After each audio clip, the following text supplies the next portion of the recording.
Welcome back. Dead ball dancing. Final four ahead of us. The basketball season is almost over. I hate this. But no, we don't need to be sad yet. We got two phenomenal games coming up this Unreal. weekend.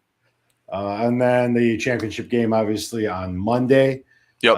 And the Elite Eight slate was solid. What a solid bunch of games. All a little, well, not all a little bit different. Saturday and Sunday were very different from each other. Yes, they were.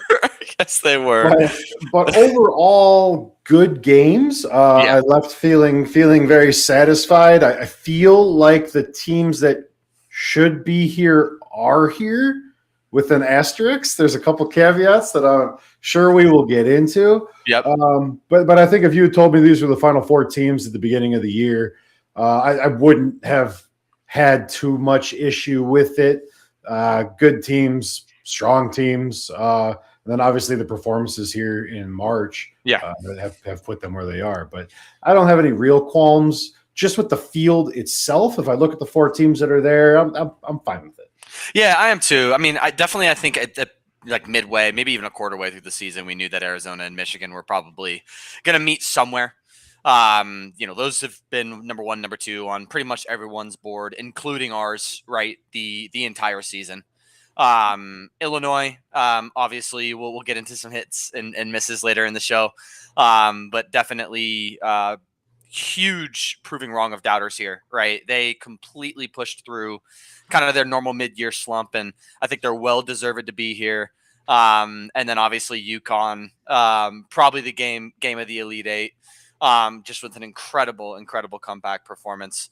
Down 19 and their largest deficit, come back and win the way that they did is very admirable, regardless of what I think about the team. So, I completely agree. I think definitely how dominant for me that Illinois has looked kind of throughout the tournament, especially with that win over Houston. My God, they made Houston look like a JV team almost. I could absolutely see Illinois winning the title. I don't think they will.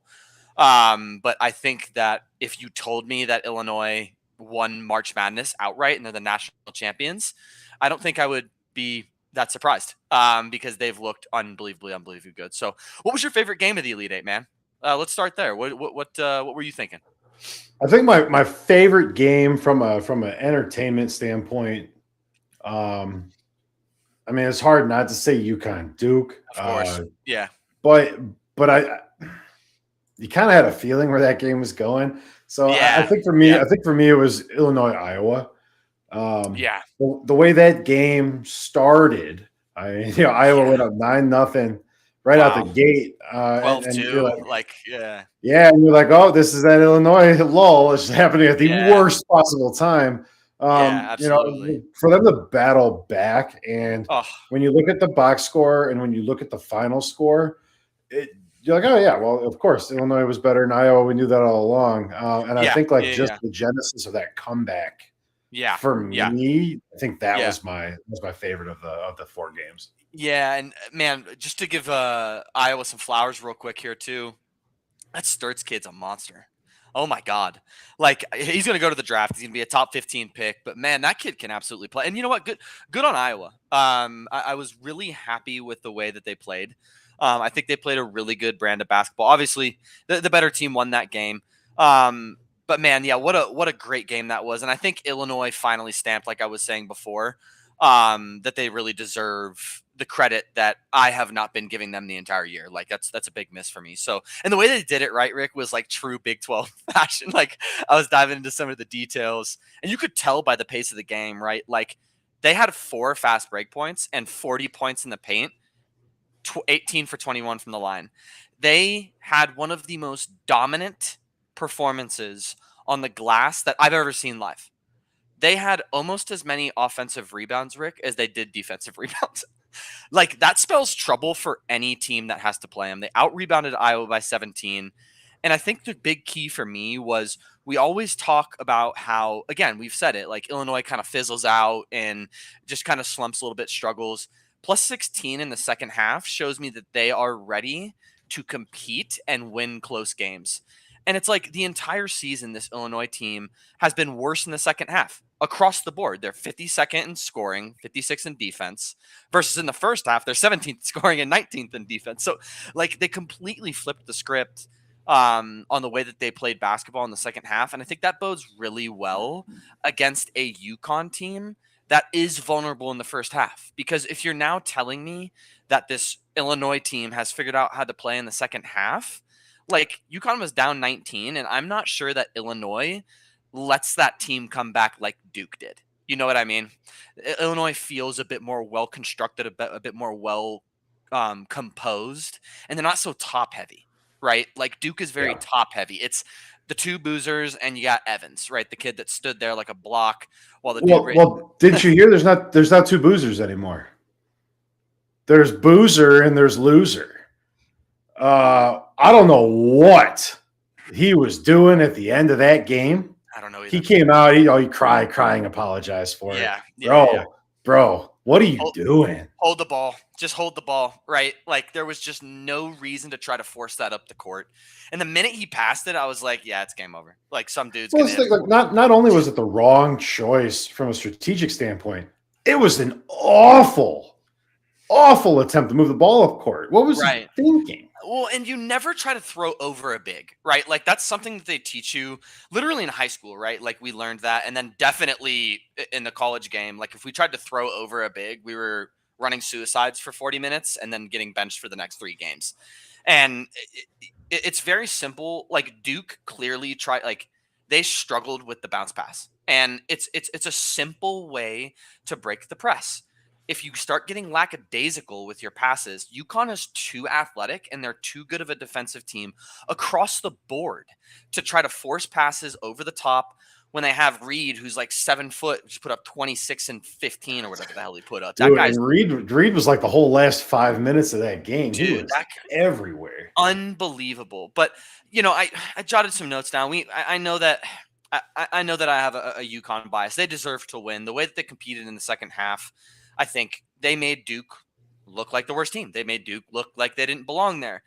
I think the thing that is interesting to me about UConn is they really forced a ton of threes, and they shot very poorly. They won. They got away with it versus Duke, and that a win's a win, whatever, right? They hit the biggest 3 that matters. You know what I mean? So, I mean, I'm complaining about the 3.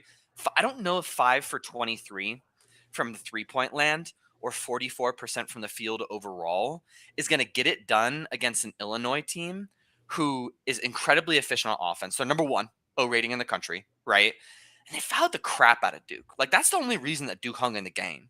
You can't commit 17 fouls against Illinois, who is probably the most proficient free throw shooting team in the country, and expect to win, you know?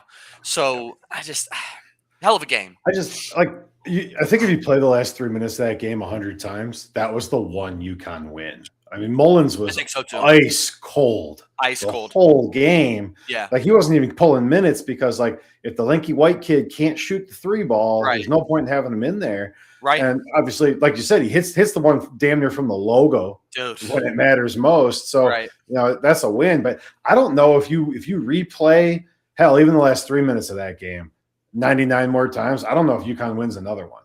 Yeah, and I don't think so. Well, man, dude, if Reed plays like he's been playing in the tournament, I think they might win more than one because that kid is, oh my God, bro. Like, I don't know who on Illinois is going to guard him. He is. I didn't watch a lot of UConn basketball. You know, I watched them in the big games, right, Rick? But to watch that kid play ball, I mean, oh my God, that dude can play. Question for you. Did you see the controversy about Hurley kind of like almost like headbutting the ref and like getting in his face right at the end? What were your thoughts on that? It didn't look any different than just watching Hurley coach like a meaningless game in that's October. So true. Like the dude's a goober. I don't like him. I just don't. Yeah, I don't know what it is. Just something like very. I know. Yuck about him. It's unlikable, right? And it makes the team unlikable. Meanwhile, the kids are playing their heart out. And I mean, dude, the fact that they beat Duke with Carbin, like having 2 points the entire game is nuts. Like that is a really well constructed team. So, yeah. I mean, you know, we talked about it all year. I mean, they play up They do. And, St. John's got them a couple times there. But at the end of the day, I mean, this coaching staff, this recruiting Yeah. tunnel Yeah. is elite. Very UConn elite. is the best in the country at doing what they do. Yeah. On the brink of 3 championships in 4 years, which is Unheard of. like 1960s UCLA nonsense, Yeah. that's crazy. That's crazy. Yeah. A little theoretical for you. If it was St. John's UConn, does St. John's go to the Final Four? I think so. There's something about the way that St. John's team is coached on the perimeter. They do a really, really good job not allowing that spacing. Yeah. And they play better against UConn than they play against anybody else. I don't know if it's familiarity or like we can't lose to these guys kind of mindset, but like St. John's had their number. Obviously, UConn had the one where it was like a 20 point win blowout early in the season, but something about the way St. John's controls the spacing on the floor against teams that shoot like UConn. Yeah. I don't know. I don't know that St. John's would have gotten through the same Duke that rolled out against UConn, but I think St. John's would have beat UConn. Yeah, no, I love the theoreticals, right? Like the hypotheticals are always fun. Michigan, Tennessee, obviously that was a really fun one. Well, it was fun for the first 5 minutes. Well, it was fun for Michigan. Yeah, I mean, it's so weird, dude. It's almost like I was up 12-2, lost. I think Tennessee was up like 21-14 at some point, and I was like, oh my God. Is someone going to finally take the freaking Monstars from Space Jam out? And then I looked up like 4 minutes later, and they were down 20. And I was like, what? Like, what just happened? I like to see the fights. Yeah. Give me some passion. So many of these kids on these teams, like, I get it, be professional. There's no room for fighting in basketball. Like, these are college kids. Some of these guys hate each other. Oh, when you get to this level of the sport, a lot of these guys play AAU ball against each other. Yeah, agreed. Like, I like to see the tempers boil over because it shows me that you care. And like Tennessee, Michigan, that should be nasty. SEC, Big Ten, like that should be a nasty matchup. Yeah. So there probably shouldn't be any fighting on the court kind of crap, but like we can't applaud it in hockey. And then like you should be able to just like pull a guy's jersey over his head and all you do is get put in the box for 5 minutes. Like, I know. I'd be fine with it. Yeah. And I mean, I wasn't expecting the beatdown that was dished out for sure. I thought it was going to be a bit more competitive than that. I think the thing that was interesting to me was Michigan shot 20 more free throws than Tennessee. Now, Big Ten basketball, man. If you're not kidding, what's even stranger is they took the same amount of 3-point attempts. So they took the same amount of 3-point attempts, but Michigan was so much more aggressive that it was a freaking joke, dude. Like, I don't know. It was a very impressive win. 21 fast break points. Not a ton of points in the paint, 32-34. But man, Michigan looked real strong. That Lendenberg kid is, he's 25 years old playing against freshmen, so I don't know how I really feel about that. But I expect a 25-year-old to have 27 and 7, right? Against sophomores. A 33-point win is a 33-point in the Elite Eight is everything we've been talking about all year with this Michigan team. Yep. But it's also everything we've been talking about all year with this Tennessee team. Right, exactly. Right? Going down 48-26 at the half is what we've been talking about. It's usually the second half. Right. Tennessee. Right. Yeah. But they also got outscored by 11 points in the second half. So like it's not even like Michigan was coasting. Like Michigan scored 47 points in the second half. And yes, Tennessee played better, but Tennessee was completely outclassed in this game. And quite frankly, that's what we should have expected.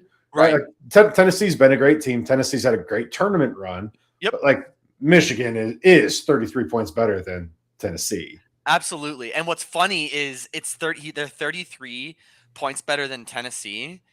Even if Tennessee made five more threes, they're still 15 points better than Tennessee. Right. And it's crazy, dude. Like, and this is where I think they might struggle a little bit against Arizona. We'll get into that game a little bit later, but Tennessee still played its game. Like, they didn't make as many free throws as they wanted. They didn't make as many three-pointers as they wanted. They had 19 offensive rebounds and 23 defensive rebounds. They had 19 offensive rebounds. You had all of those second chances, and you lost by 33. That's how good this Michigan team is. I mean, just to your point, completely outclassed. I mean, if I'm I'll save that analysis for the Final Four breakdown. Last game, my girlfriend had a great idea. I'm wearing the ASU Hawaiian shirt. Very nice. So we can talk about that team down there because this show is probably going to be the last time we talk about that team down there. Which one? U of A? Yeah, they're not going to get through Michigan, man. So this is it. So I'm wearing the ASU shirt to remind everyone that there is a real school in Arizona, and it's this one. Sure, they suck at basketball. I was going to say, I was hoping you were going there next because we saw the game. I mean, they're god awful at basketball, but that's not what college is all about. How about the other sports and the Olympic sports and the partying and graduating? Really good at golf. They're really good at golf. Arizona is. Arizona State. ASU. I think the only thing ASU is not better at is basketball. Yeah, because they're good at football now. So that's always a positive. But let's jump to it, dude. That was a really, really good game, actually. Like, obviously in the second half, I thought Purdue had it. I thought so too. Purdue had it. The way it was pacing, the way it was moving. Yeah. I'm like, oh, okay. Like, are we talking about like a all Big Ten Final Four kind of thing? I know. And I think both teams played really hard. They executed very well. And I think what it boiled down to is, up 7 at halftime, I was like, oh my God, there's no way. Right.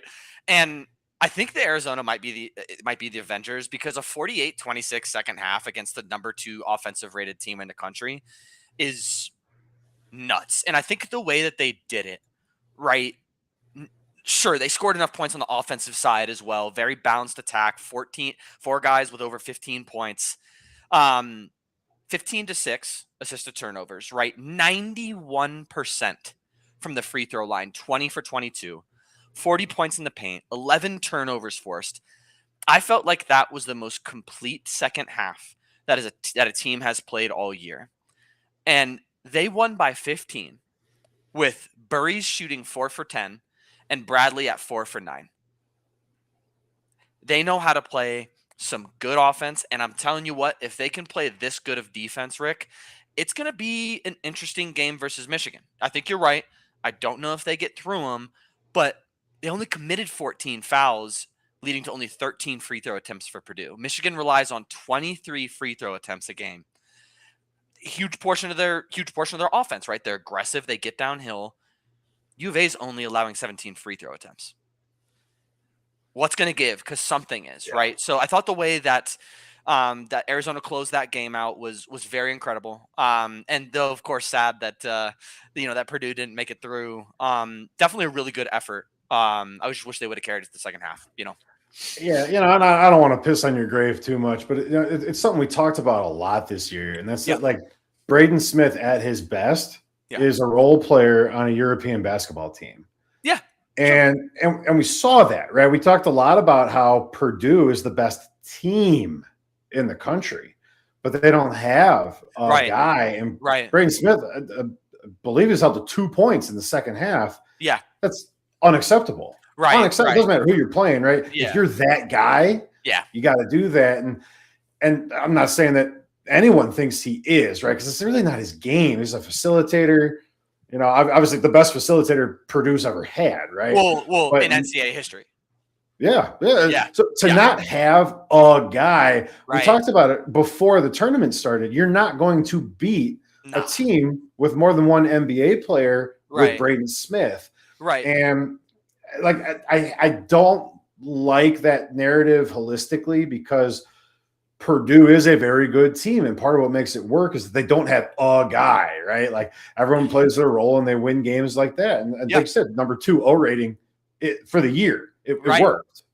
It's not hypothetical. It worked. Purdue made it work. Yep. And you run into these super teams, like even UConn. I mean, of the teams left here in the Final Four, they all have multiple NBA players who are fighting for minutes, and then you have Braden Smith. Right. And so right. I think that first half, that was what Purdue could do. Yeah. And it's like Arizona kind of woke up and they're like, hey, guys, do you want to get drafted or do you want to play G League? Yeah. Like, Did you hear about what happened well, I mean, first of all, Arizona has 3 guys that are going to the NBA, right? Pete, Burries, and Bradley will all be first round picks. So you're right. I mean, Braden Smith will start somewhere in Europe for sure. Like he's gonna be a starter somewhere. But did you hear about that thing at halftime?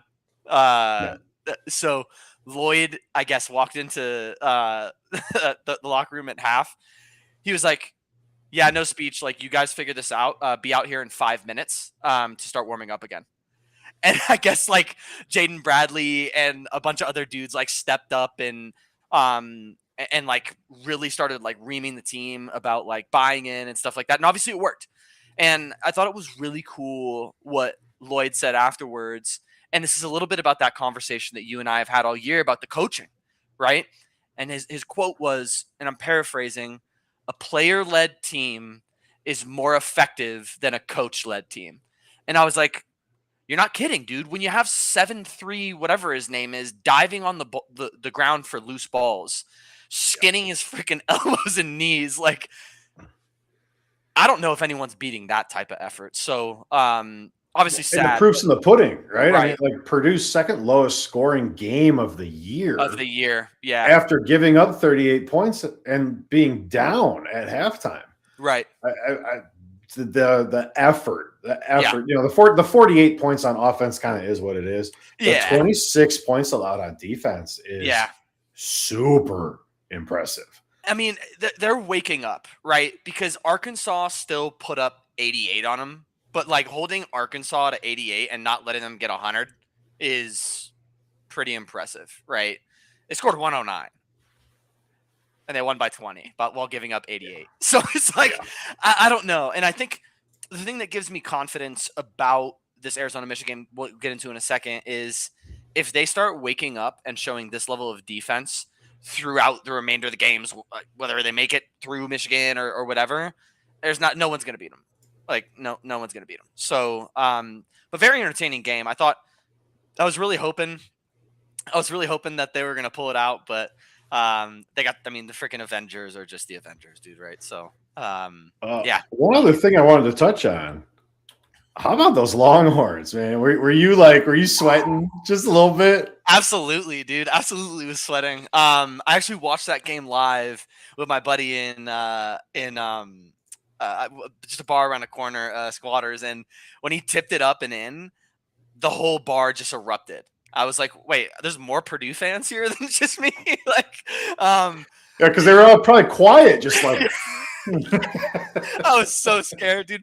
I mean, and what's funny is that Longhorns team is so complete. Like, obviously, I don't think they beat Arizona, but I think they would have made Arizona sweat too. Like, the way that they were playing some basketball was very, very impressive.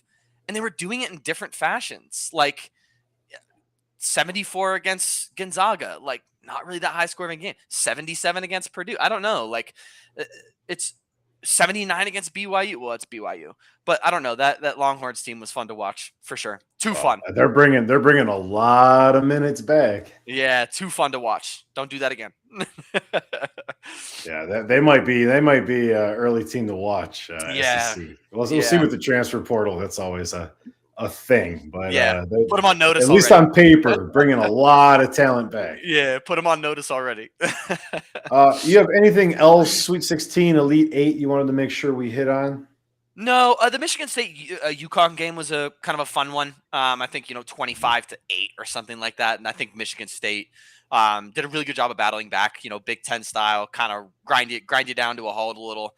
Because I mean, UConn was on pace for scoring 100 and something points, and Michigan State put a stop to that real quick. So I thought that was a really fun game to watch. How about you? Anything that really caught your eye?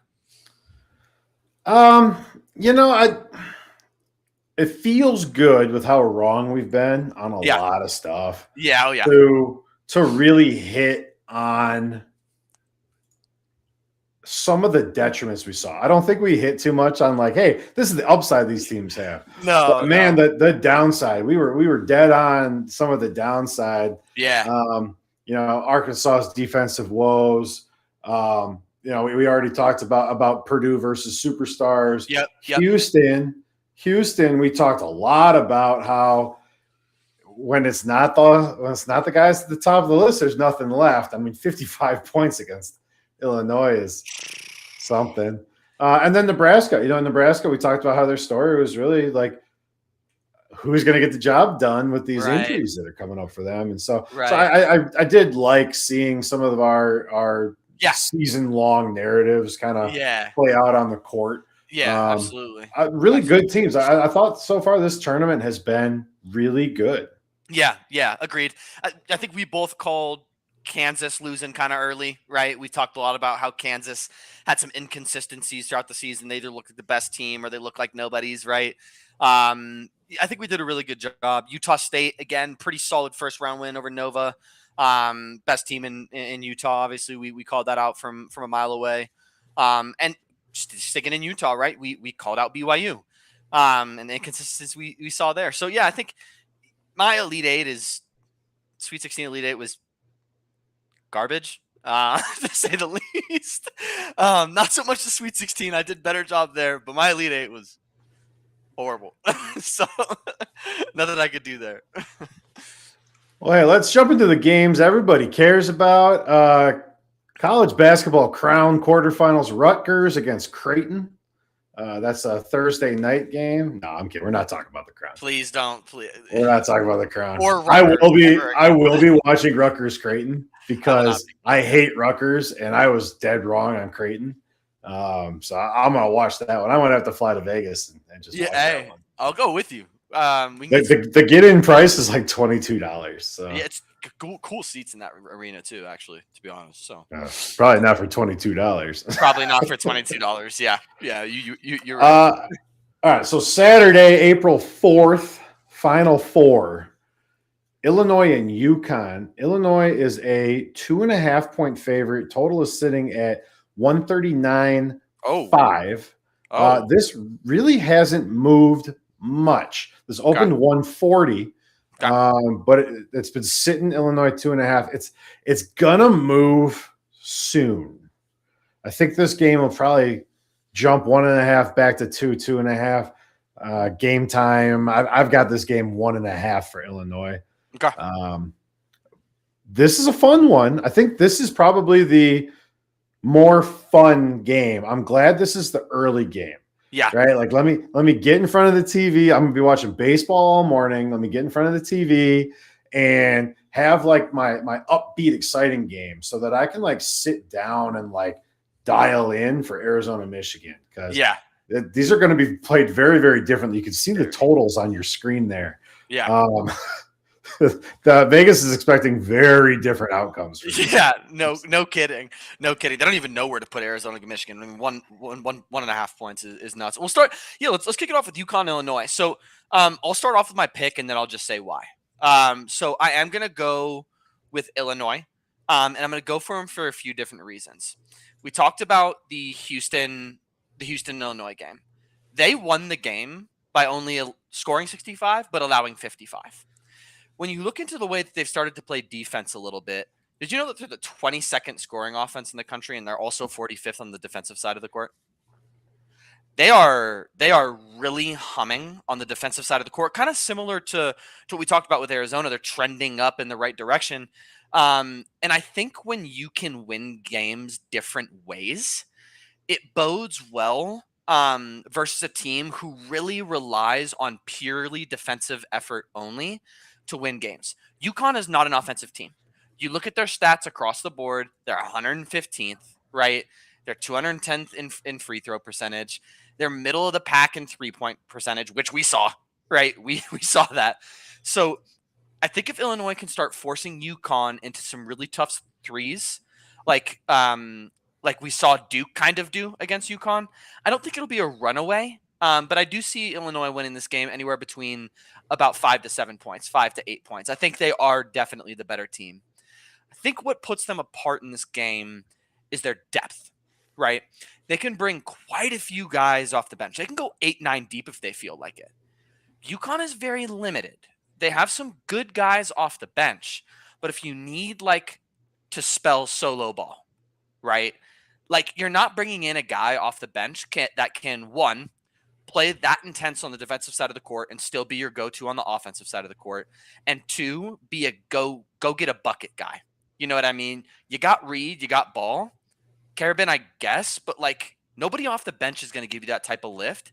Meanwhile, Illinois is bringing off Baby Peja off the bench, who apparently is all of a sudden like wants to go to the Best in NBA. the country. Yeah, he wants to go to the NBA now. So I just think that Illinois is more complete. I'm gonna turn it over to you. Give me Illinois by, let's call it 5. Yeah, I'm on Illinois. I said my final line makes it 1.5. I'll bet that if it pops. I don't know that I'll see it because I'm not sitting on the board. But I think they're the better team. You know, we've talked a lot this year about UConn and how streaky they can be. Even in games where they're winning by margin, they have cold spells. They go minutes without scoring. We've seen it all year. Exactly. A team like Illinois tends to really button down everything when you go ice cold, and they stop shooting crazy threes and they stop taking these disproportionately bad shots. If UConn goes ice cold, it's not going to be for 2 minutes because Illinois is going to hold the ball till late in the shot clock. They're going to drive the lane and take an easy 2. You're probably going to foul them. They'll get their 3 points the hard way. Yep. And where we see UConn most of the year having a 2-point drought, a 3-minute drought, a 2-minute drought, a 3-minute drought, Illinois is going to stretch that to 4 or 5 minutes. Yeah. And if Illinois is trading possessions 2.5 points for 0 for 5 minutes, the game is over. It's over. And you know, I say that acknowledging that UConn just had one of the best comebacks in recent tournament history, right? Yeah, but this is not Duke, right? Yes. and there's no one on Illinois that's going to loser boozer the ball away at the end of the clock. So even if you do come all the way back, you're not closing out Illinois with a crazy 3-pointer from the logo. It's not going to happen. The team doesn't turn the ball over. They turn the ball over, 8 times a game, which is 5th best in the nation. Yeah. Like you're not turning them over. They're intangibly solid. They're only committing 13 fouls. Like UConn is not just gonna. They're not gonna be able to come back like they did against Duke. And I think that I'm not sure UConn is ready to grind a game down like Illinois is capable of. Illinois won the game versus Iowa with 4 fast break points. That is slow. That is so slow, right? So. And they could do it the other way too, though, right? Like they can all of a sudden flip a switch and run you out of the gym because they're the averaging 84 points a game. So yeah, I like the call out. I think we're on the same page. Give me Illinois. Yeah, give me Illinois. Okay, so you could get UConn to win the first half, Illinois to win the game at 5-1 money, and I kind of like that. Because if UConn comes to play, we know they can score. They haven't really played a team like Illinois all year. No. But if you told me UConn was up by 1 at the half and Illinois won by 3, I could see that. 76, 73. So that's the over. It's the over in the points for Illinois. I'm okay with that. Yeah, I can't convince myself that UConn beats Illinois like in a repeatable way, right? Obviously, all these teams could beat all these teams, right?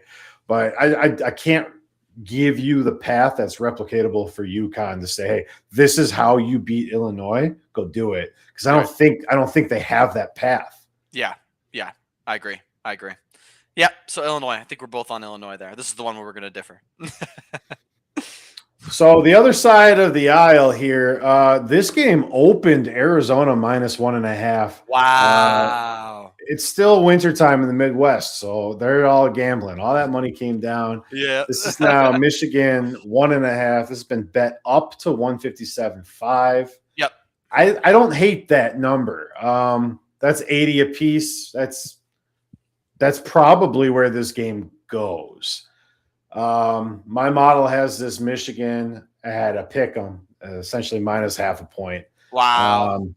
Yeah, this matchup is like an all-timer. I was talking with our good buddy Mike Peterson. This is the championship game in my Yeah. eyes.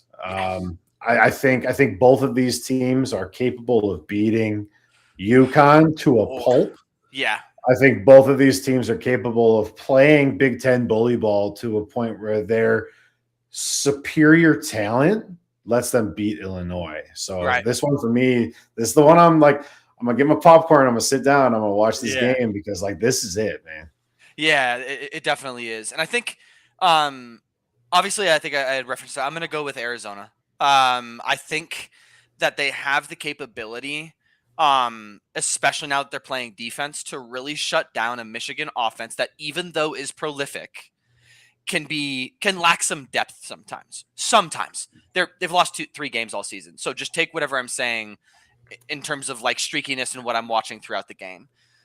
Did you know that Arizona is outscoring opponents by 9 in the first half and 10 in the second half? They're literally getting better in the second half of games than they are in the first, which I think at this point in March Madness proves to me that you are ready to go up against a top 2 juggernaut that we've seen in the past 5 years and potentially win the game.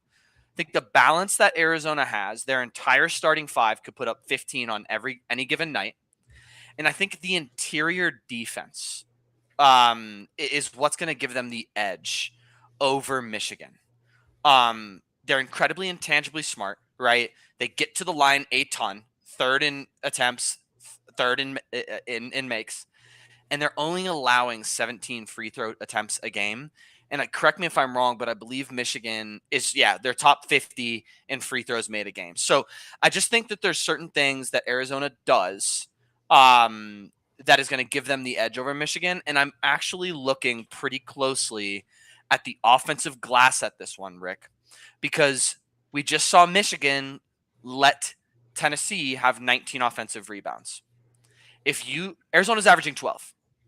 If you give Arizona 12 opportunities for second chance points, they might convert 75% of those. Like, that's how efficient this team is from a good shot selection perspective and a take care of the ball perspective. Now, with that being said, go ahead. I think the one thing I want to say about that really quick is Yeah. that Arizona is going to hit more shots than Tennessee did. So they're That's not going to true. have as many opportunities second half points. That's probably true. That's probably true. That's a really good call. With that being said, Michigan, if you told me Michigan won this game, I'd be like, yeah, that makes sense, right? Like, the depth that they have, what they can bring off the bench from a firepower perspective, is incredible. This team deserves to be here. I think what I'm seeing, though, is a Purdue team, and you can always do this, right, with any given team, right, is a Purdue team who ground Michigan to a bit of a halt, right? And though Michigan is powering through March Madness right now, I think Arizona has a scheme, right, that could potentially slow Michigan down enough for them to start taking those high quality shots from the mid range, from the interior that we've seen them do this tournament. So I am going to take Arizona. I mean, dude, I don't know about how many points. I have no idea. This could be a 1-point game, right? So I think it'll be tight. I think it'll be the game of the tournament. I'm going to go ahead and take U of A. So there's a few bets that have caught my eye, and they're going to give away my pick. So I think people know I'm going to start by saying that these were my 1 and 2 teams for most of the year. Pretty much all year, right? Yeah. I was looking for a reason to make Arizona number 2. Couldn't find it. Overwhelming. Oh, I did. I finally flipped Michigan to 1. Whether or not that was the right choice is a different conversation. Yeah. But Yeah. these teams were elite all year. These teams were far and above the best 2 teams in the country. Yeah, not even close. All year. Yeah, not even close. So it's a little bit disappointing that this is a Final Four game. I know. But that's why you play these games, right? Because we'll say like this is the national championship and these are the games that matter, and then like And Illinois will UConn win. will beat, yeah, right. Like it'll just be whatever. So Yeah. I think for me, what this comes down to is who can force the other team to play not their style of basketball, not Exactly. your style, right? It's not about Michigan making Arizona play Big Ten ball. Can Michigan make Arizona play anything but Arizona ball? Can Arizona make Michigan do anything but Big Ten bully ball? And now that is where my pick comes in, because Yep. Michigan has shown in this tournament Yep. they can play not Big Ten bully ball. So Right. I think that for me is why Michigan Nice. is my pick, Yeah. because Yeah. Michigan can win Big Ten bully ball. They can also win Big 12 shoot the lights out ball.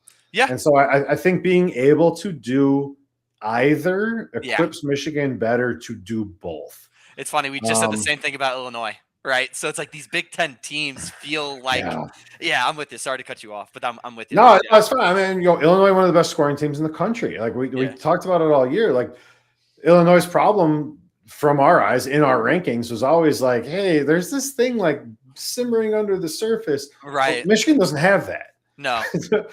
Like, oh no, we have to play Big Ten ball. Okay, well, we'll suffocate you. We'll win by 30 by only scoring 72 points. It's like that is not going to happen against Arizona. No, there's no way. Yeah, there's no way. But what did catch my eye for 9-1 money is a little Big Ten bully ball parlay. It's the under in both games, the Big Ten team money line in both games. 9-1 money. I could see it. I would be sweating the late game. Arizona, Michigan, it feels like you'll be at like 140 points with 2 minutes left. And then free throws start. Get into the free throws. And it's like, maybe not. Yeah. But I like Arizona first to 10. Arizona is a really, really good basketball team. And I think Michigan is better equipped to come back from like a 10-4 start. Sure. Than Arizona would be, right? Because you get there in a different way, right? If Arizona's up 10-4, it's a very different game flow than Michigan being up 10-4.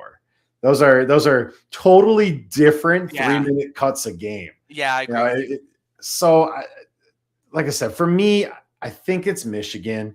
I really, really like the bet for winning margin. Michigan to win by exactly 1 or 2 points is also 9-1. I think this game is tight. I think this is an all-timer. I'm ready to be wrong, because that is a very specific thing to say, but I'm ready for this game to be back and forth and runs, right? Like a 6-point unanswered run one way, immediately answered by 9 points the other way. Like I want one of those games where there's 22 lead changes and 47 ties, and the winner wins on free throws at the end of the game. Like, no drama.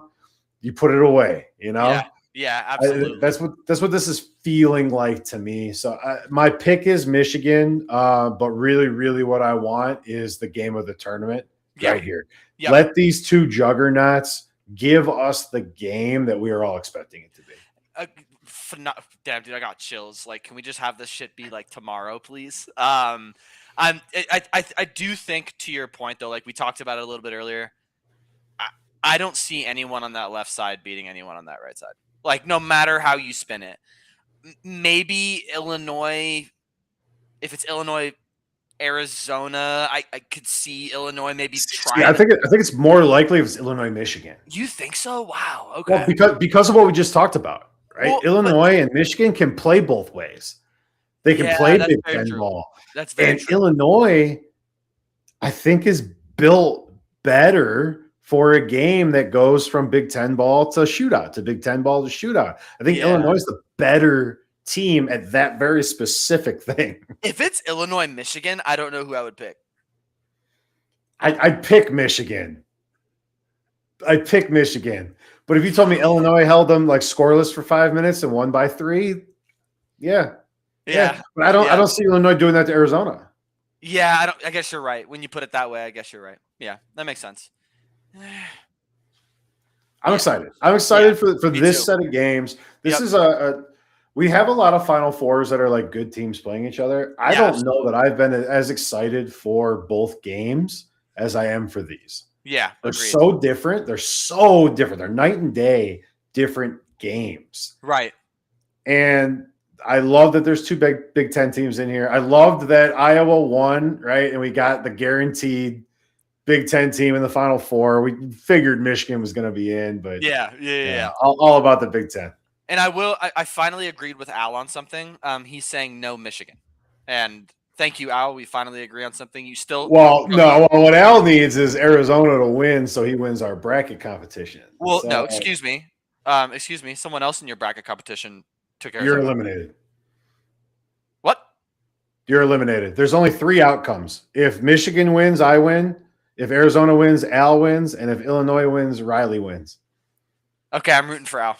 Come on, Al. Come on, Al. Damn it. And man, so I'm in another bracket with some people you might know. And there's a guy whose favorite sport is cricket, who's never watched a single basketball game in his entire life. He's winning, isn't he? If UConn wins, he wins. He didn't even call or text me either to get advice. I'm just March Madness, man. March Madness. It doesn't matter. Use AI, flip a quarter, pick your favorite colors. Like it's stupid. Yeah, hell yeah. It's stupid. Oh my god. Yeah. We got one more segment, right? How are we looking for time? 46 minutes. Yeah, let's talk about like our biggest hits and our biggest misses of the season. We'll do a more expanded version of this segment in the recap show, which I'll do a little bit of show business right now. April 20th will be our last show of the season. You will see an episode from us sometime either Sunday or Monday. We're going to record Sunday morning. We'll put that video out with our championship game picks. We'll keep that short. It won't be a short. It'll be a full format video, but I expect that to be more like 5 to 10 minutes. And then our end of season show, April 20th, we'll do an expanded version of hits and misses and a final top 25 and things like that. But give me like one hit you're really proud of and one miss that you wish that we hadn't recorded on the internet. Yeah, and I should have known better. I'll go with my miss first. Iowa State. I do this shit to myself every year. Like they look like the Monstars, and then they crap the bed. And I don't learn from my mistakes, at all. So Iowa State, I'm very disappointed in. That was one of my big misses. And Florida, I'll do one more miss. Florida. I think a lot of people missed on Florida. But man. What a disappointing way to end the season. Hit. I'm actually giving myself a little credit here about the only one that I got right. Is Illinois to the Elite Eight. I was really happy that I chose them there. Fizzled out. I had them losing to Florida, which I don't know what to say. But yeah, I think that was one of my bigger hits. I think I finally woke up a little bit and started seeing Illinois for who they are. And then was like, yeah, no, this is an Elite Eight team. So that's my 2. How about you? Yeah, mine are actually very similar, maybe a little bit broader. My biggest miss was the Big 12. Well, yeah, I missed on the Big 12. We had these teams in the top 20. It's not like we're like, oh, all these teams are awful, but we had kind of sent everybody home. And we were wrong. The Big 12 was really, really good this year. But where I'm going to give myself some flowers is on the Big 10. I was on the Big 10 really, really early. Obviously, Purdue, Michigan State, Illinois, Michigan, Iowa. We had these teams ranked. Early. Nebraska. We don't have to talk about 5-12 Wisconsin. But them too. I mean, we had 10 Big 10 teams in our top 30 for almost the entire year. It felt a little homerish at times, and it really came home. The Big Ten was probably the best conference in basketball this year, regardless of who wins the championship. Yeah. And we were there. We were on it all year. So 10 or 12. 10 or 12 was the best conference in basketball. I don't know which one it was, but like even the bad teams in the Big Ten, the Penn States, the Northwesterns, the Washingtons were like jumping up and testing some of these juggernauts. So Everybody but Rutgers, really. Everybody but Rutgers. I was disappointed in Maryland this year. That's a podcast name for you. That's a free one for anybody watching this show. Anybody but Rutgers should be a podcast. Actually, a pretty good idea, to be honest. But yeah, that's my hit or misses. My Elite Eight was rough, so I don't want to talk too much about it. Yeah, overall, good season of basketball. Absolutely. Yep. So we'll talk to you guys one more time before the national championship. So that show probably will not be live. We'll probably record that and then post it closer to game time. Yep. Trying to game the views. Because we need likes, shares, subscribes, comments. If you're watching right now live, you guys are doing great. Share that video out there, blast it out there on Threads or wherever the kids are these days. And then we'll have one additional game for you guys. April 20th will be like our season post-mortem. Yep. And we'll go through everything and see how we did. Yep, let's do it. And then obviously games are on ChainLink. Beautiful blue outline. Rick's done a phenomenal job. If you're too lazy to press download, please put it in the comments. Obviously, Al's picking Purdue or Arizona. I'm picking Arizona. Let's get some more comments. We need a little more engagement on our videos. So, but definitely download ChainLink. It's like the easiest thing in the world. Yeah. If you find yourself in the Phoenix Valley, our new putting league starts on April 15th. That is indoors in the air conditioning. We have a new all digital score. You don't have to have a pencil. Wow. You don't have to worry about anybody cheating. It's all digitally scored. So check that out.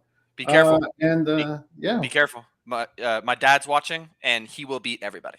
So if you invite him to a putting league, Walt, come on down, man. Let's go. 18 holes indoor, happy hour all night.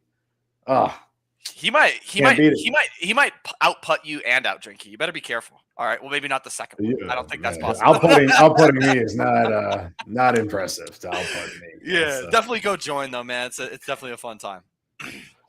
All right. We'll see you guys Sunday, Monday. Watch the channel for that. If you hit the little notify bell on the channel, it'll tell you every time any of our shows are on. No Fantasy Bachelorette, so you don't have to worry about getting those episodes in there.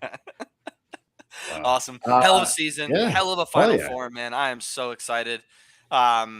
Illinois, Arizona, I think in the final you have Illinois, Michigan, so it should be a fun no matter what. Good slate of games, man. Oh yeah. Enjoy the Final Four. Yep. And we'll see you guys on the other side for national championship picks. Thanks for joining us, Dead Ball Dancing. Great season 2. 2 episodes left. We'll see you guys on those. Peace out, y'all.